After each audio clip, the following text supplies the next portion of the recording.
I'm Emma. I landed my first real job as an accountant at D&M Construction right out of college. My desk was buried in the back corner of the office, a tiny space crammed with piles of invoices and contract agreements. It wasn't glamorous, but it was mine. It was during one of those late evenings when I first met Michael. I was wrestling with an especially stubborn printer that decided to jam when he walked by. He was the new head of the project department, and he had that sort of aura that turned heads, a confident stride and a sharp suit. "Need a hand?" he asked, noticing my battle with the paper tray. I looked up, slightly embarrassed. "Yeah, this thing hates me." Michael chuckled and stepped closer, his hands skillfully navigating the guts of the printer. "These machines have a mind of their own." "Thanks," I sighed as he pulled out a crumpled sheet of paper. "I'm Emma, by the way." "Michael, I've seen you around. You're the one making all the numbers work, right?" He flashed a grin that made me forget about the printer for a moment. We continued to see more of each other, and our casual meetings started to feel like the best parts of my day. Michael was easy to be around, charming, yes, but also genuinely interested in what I had to say. One Friday, as we were leaving the office together, Michael stopped me by the elevator. "Emma, would you like to go out tomorrow? Maybe see a movie or grab some dinner?" A few months into our dating, Michael decided it was time I met his parents. He still lived with them in a small, cozy apartment cluttered with family photos and keepsakes. The anticipation of meeting them was nerve-wracking, not just because they were his parents, but also because I knew they held traditional views about success and roles within a family. As we stepped into the apartment, the smell of homemade food welcomed us. Michael introduced me with a proud smile. "Mom, Dad, this is Emma, the woman I told you about." His mother, Linda, scrutinized me from head to toe, then offered a stiff smile as she shook my hand. "So, Emma, where do you work?" she asked, her voice laced with curiosity, but somehow sharp. "I'm an accountant at D&M Construction," I replied, trying to sound confident. "An accountant, huh?" His father, George, chimed in, leaning back in his chair. "Well, our Michael is the head of new projects. Quite a significant role, right, Michael?" Michael nodded. "Yeah, Dad, but Emma's job is crucial too. She handles a lot of the company's finances." Linda and George exchanged looks, their expressions unreadable. "Yes, but you're the one with the career that's going places," Linda said, turning her gaze back to me. "An accountant is nice, dear, but Michael is making real strides in the company." The air thickened with that statement, and I forced a smile, feeling my stomach twist. It was clear they saw a hierarchy where their son stood on top, and I was just there. The dinner progressed with small talk and an undercurrent of judgment. I could tell they were assessing my every word, my every move, to see if I measured up to their expectations for their son. Not long after that uncomfortable dinner, Michael popped the question in our favorite park. It was surreal. There he was, down on one knee, with the most earnest look in his eyes. My joy was palpable. "Yes, Michael, yes." As we started planning our life together, the bubble of our engagement was pricked by the reality of his parents' influence. One evening, while Michael was helping his mom with dishes after another dinner at their place, Linda pulled me aside. "Emma, dear," she began, her voice low and serious, "Michael has a promising future. And with such a future, we just think it's wise to organize things properly." "What do you mean, organize?" "A prenuptial agreement, dear. It's just practical," she explained, her tone implying that it was a foregone conclusion. The word hit me like a ton of bricks. "Prenup? Are you suggesting I might go after Michael's money?" "It's not personal, dear. It's precautionary," she answered, her voice soft but firm. When Michael and I were finally alone in the car, I couldn't keep it in anymore. "Michael, your mom wants us to sign a prenup." He didn't seem surprised. "Yeah, she mentioned it to me too. It's just a safety net." He tried to reassure me, reaching out for my hand. I pulled away, feeling betrayed. "Feels more like a trap, Michael." He looked hurt. "It's not a trap. It's just how my family handles things." They want to protect what we're building. The rest of the ride was silent, each of us lost in our thoughts. At home, Michael brought out the prenup papers. They lay on our kitchen table, like an uninvited guest. "Look, Emma, it's straightforward. We'll both be protected," he said, attempting to bridge the gap between us. I leafed through the document, each clause tightening the knot in my stomach. "This doesn't protect us, Michael. It protects you from me.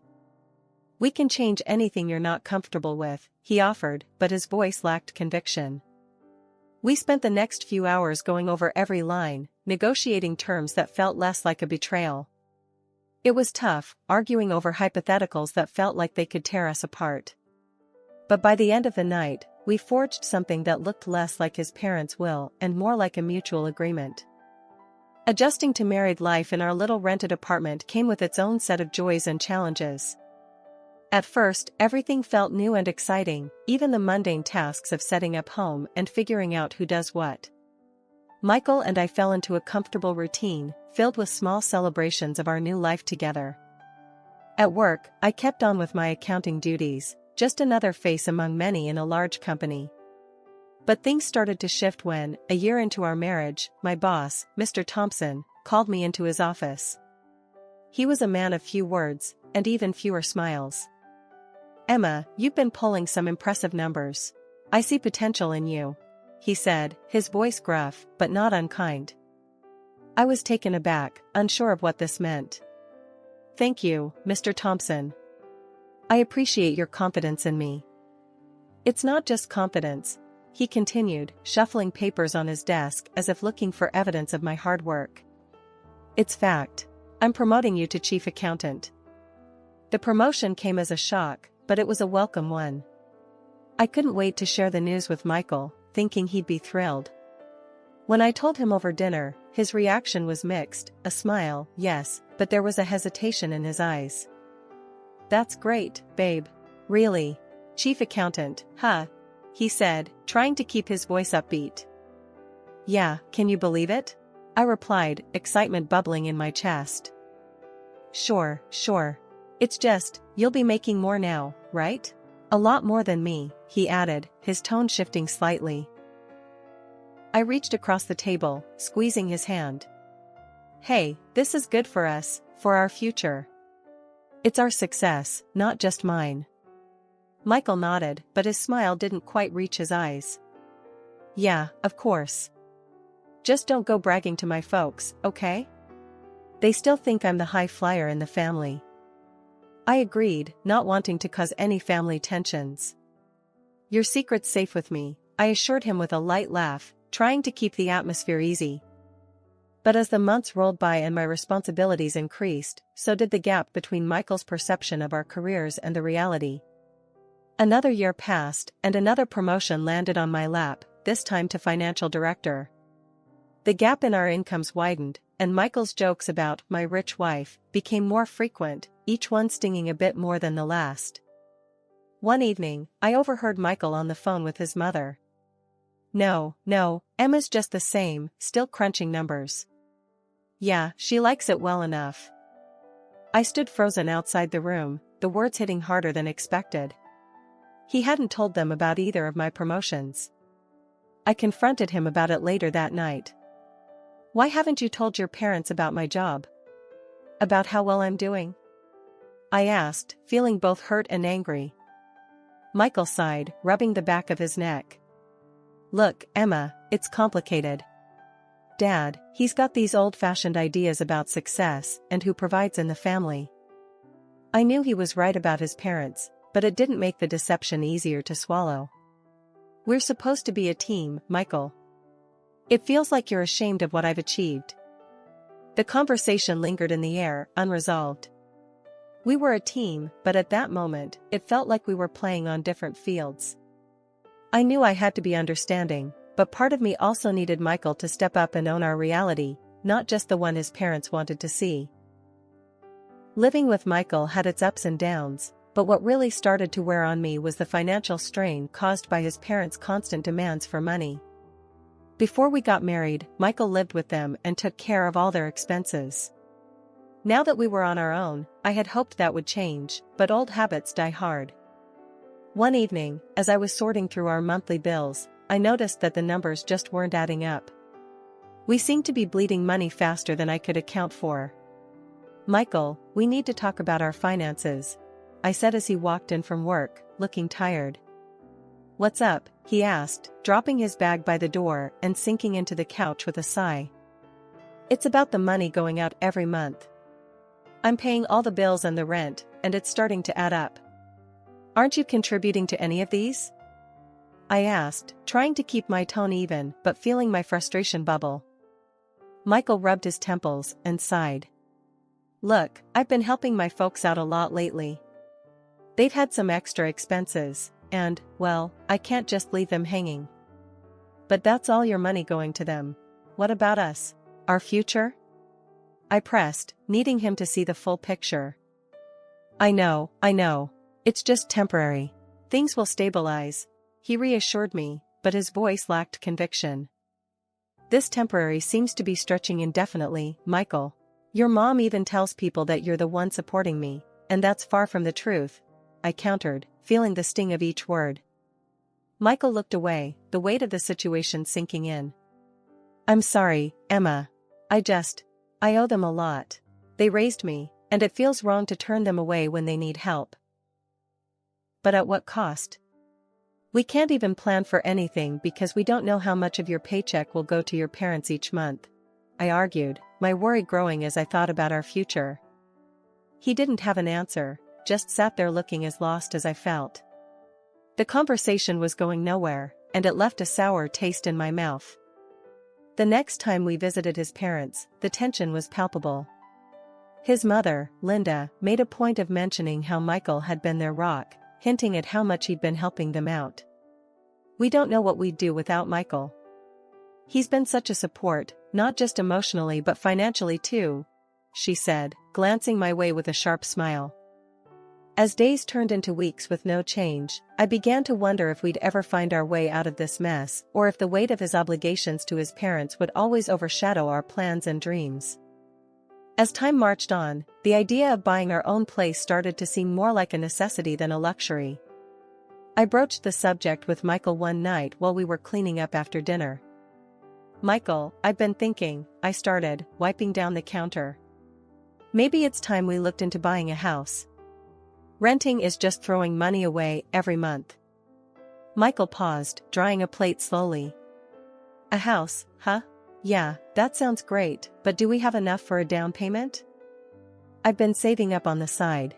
I think we might just have enough to get us through the door, if we tighten our belts a bit more," I replied, hopeful. He put the plate down and leaned against the counter. "That's incredible, Em. I didn't know you had that much set aside." "Well, I wanted it to be a surprise. But here's the thing," I continued, bracing myself for his reaction. "The down payment will mostly be from my savings. I mean, I want this to be our home, equally ours, but on paper, it'll look a bit lopsided." Michael's face fell slightly, and he nodded. "I get it. Your money, your rules. I just wish I could chip in more." "It's not about rules, Michael. It's our home. But legally, I think it would make sense to have the house under my name, just for now," I explained, trying to keep the conversation light but firm. Michael sighed, scratching his head. "Yeah, I guess that makes sense. As long as we're together in this, that's what counts, right?" "Exactly, we're in this together," I reassured him, reaching out to squeeze his hand. We started house hunting that weekend, and it didn't take long before we found a small, charming place that felt just right. Once the house was officially ours, I took on the mortgage payments, and we moved in. It felt like a fresh start, a real part of our future taking shape. But old habits and secrets don't just stay behind, especially not Michael's tendency to shield his parents from our reality. One evening, I overheard Michael on the phone in our new study. "No, Mom, the house is great. Yeah, Emma's really done well for herself. I'm keeping up, don't worry," he said, his voice low. When he came out, I confronted him. "Why do you keep doing that? making it sound like I'm the one pulling all the weight. Michael flinched, then exhaled deeply. I didn't mean anything by it, Emma. It's just easier this way. They think I'm doing well, too. Let's just enjoy our new home, okay? We'll deal with my parents later. I nodded, reluctantly letting the issue go, but it gnawed at me. Our home was supposed to be our sanctuary, not another stage for half-truths and tiptoeing around delicate egos. Life at home was tense after Michael's latest career hiccup. He was always on edge, trying to secure a promotion by hustling harder at work, making deals left and right. He seemed more desperate to prove himself, especially to his parents. One evening, while Michael was late again, caught up in meetings, I stumbled upon some documents sprawled across our home office desk. The top sheet caught my eye, a contract proposal with a company I recognized as recently declared bankrupt. Alarm bells rang in my head. Signing with a bankrupt company could jeopardize not only Michael's position but could also drag our company through the mud. When Michael finally came home, I confronted him. Michael, what's this about signing with a company that's bankrupt? Do you realize the risks involved? He brushed me off with a wave of his hand, his eyes glued to his phone. I know what I'm doing, Emma. This deal could be a big break for me. But it's a reckless move. It could backfire on you, and on both of us. Please, think this through. I pleaded, hoping to get through to him. Michael scoffed. Look, Emma, I get that you're trying to help, but I know how to handle my job. These are the risks we have to take in the business world. A few weeks later, my worst fears came true. Michael came home, paler than usual, slumping into a chair across from me in the kitchen. I was fired today, he muttered, avoiding my gaze. I was furious and scared, but managed to keep my voice steady. What are we going to do now? You know we have the mortgage and all our other bills. Michael was quiet, then he looked up with a desperate sort of determination. Just, don't tell my parents, okay? They can't know about this. It would crush them. So I agreed, more out of shock than anything else, and we pretended nothing had changed when his parents called or visited. But now, with only my income, the financial strain was immense. I handled our expenses alone, feeling the burden of each bill. One day, Michael came to me, hesitant. Emma, I need to ask you for something. It's about my parents, they need some financial help again. Could we? I cut him off, unable to hide my frustration. You want me to give more money to your parents now? When we're barely scraping by with your job gone and me covering everything? Michael flinched. It's just that they're really strapped this month, and I promised. No, Michael. Just no. I'm stretched thin as it is. You need to sort this out. Find a job, any job. I snapped, the stress boiling over. He didn't say anything, just walked away, and we didn't speak for the rest of the week. Losing my mother was one of the hardest things I've ever had to endure. The only silver lining was the small house she left me, a quaint place where I had so many childhood memories. Not long after the funeral, my mother-in-law, Linda, brought up the house. You know, dear, it might be best if you sold that little house. You could use the money to help us, she suggested during one of their visits. I was stunned by her audacity. It's my house, Linda, and I'm going to keep it. I've decided to rent it out to help pay off our mortgage, I responded, trying to keep my cool. Linda frowned, clearly not happy with my decision, but she didn't push further at the time. I was too overwhelmed with work and managing our finances to handle the rentals myself, so I asked Michael to find us tenants. A few weeks later, he told me he'd found the perfect tenants, an elderly couple looking for a place just like my mom's house. Trusting him, I thought nothing more of it until a few months later when I realized that no rent had been deposited into my account. Concerned, I decided to visit the house and speak with the tenants directly. When I arrived, the sight before me was like a slap in the face. Michael's parents were lounging in the living room, completely at home. What the hell is going on here? I demanded, my voice shaking with rage. Linda looked up, not the least bit ashamed. Oh, hello, dear. Michael said we could stay here. Isn't it lovely? I was expecting tenants who would pay rent, Linda. Not you living here rent-free. I shot back, feeling betrayed. We're family, dear. We thought you wouldn't mind, she replied, her tone dismissive. I stormed out and called Michael right then and there. Why are your parents in my mother's house? You told me you rented it out to an elderly couple. They are an elderly couple, Emma. And they needed a place. You can afford to help out. Michael tried to justify over the phone. This is not helping, Michael. This is taking advantage. I'm paying our mortgage alone, and now this? Your parents need to leave. Now. I said firmly, my decision absolute. Michael was silent for a moment. Emma, they have nowhere else to go. They sold their apartment. They thought. I don't care what they thought. They have until the end of the week to move out. I cut him off, too angry to care about anything else. The conversation ended badly, with Michael pleading and me standing my ground. When I confronted his parents again, telling them they needed to leave, Linda lashed out. You can't do this to us, Emma. We're family. Where's your heart? She cried out, her words bitter and cold. My heart is trying to keep my head above water, Linda. You need to leave. I replied, my voice firm, despite the tremor I felt inside. They didn't move willingly. I had to call the police to escort them out after they refused to leave by the deadline. Linda's parting words were venomous, cursing me and calling me heartless. Walking back into my own home after the mess with the police, I was hoping for some peace, maybe a moment to gather my thoughts. But the universe had other plans.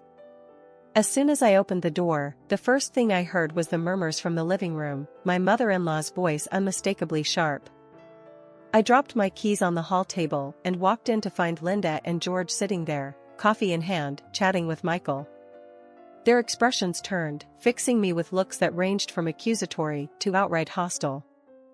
Michael stood up abruptly, his face red with anger. How could you do that to my parents, Emma? Apologize, now. Linda chimed in, her tone dripping with disdain. You've shown your true colors today, Emma. You're unworthy of our family. I think you should leave this house, it belongs to our son. And as if to twist the knife a bit deeper, she added, remember the prenup. You won't get a thing from us, and Michael will have the house. I stared at them, the absurdity of the situation almost laughable. Michael nodded along with his mother's words, a smug look on his face. That's right, Emma. You're my wife, you should listen to me, obey me. If you don't, I'll leave you. And good luck without the alimony. I laughed. You think I want anything from you, Michael? I agree to the divorce. In fact, I welcome it. Michael's face went pale, his confident stance faltering. I was just. That was just a joke. Come on, Emma. But I was done. Turning to his parents, I laid it all out. Michael has been unemployed for over a year now. He lives off my earnings, in my house. I made the down payment, I pay the mortgage.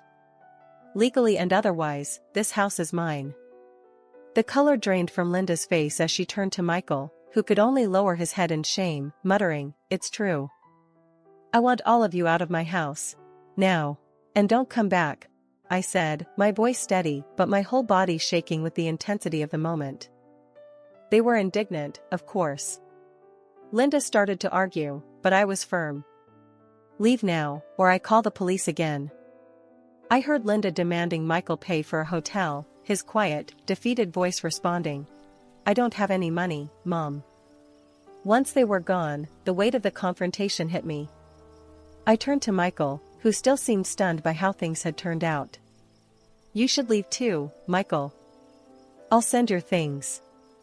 That night, he left, and the silence of the house was both eerie and soothing. The divorce proceedings were straightforward. Michael didn't contest anything, perhaps out of guilt, perhaps out of resignation, perhaps out of the lack of money for a good lawyer. Now, living alone, I've regained a sense of peace and control. I rent out my mother's house, which helps cover the mortgage, and every decision from the groceries I buy to the color I paint the walls, is mine alone. At night, I sit in the living room, the same room that once hosted so many painful confrontations, and I feel a deep sense of relief.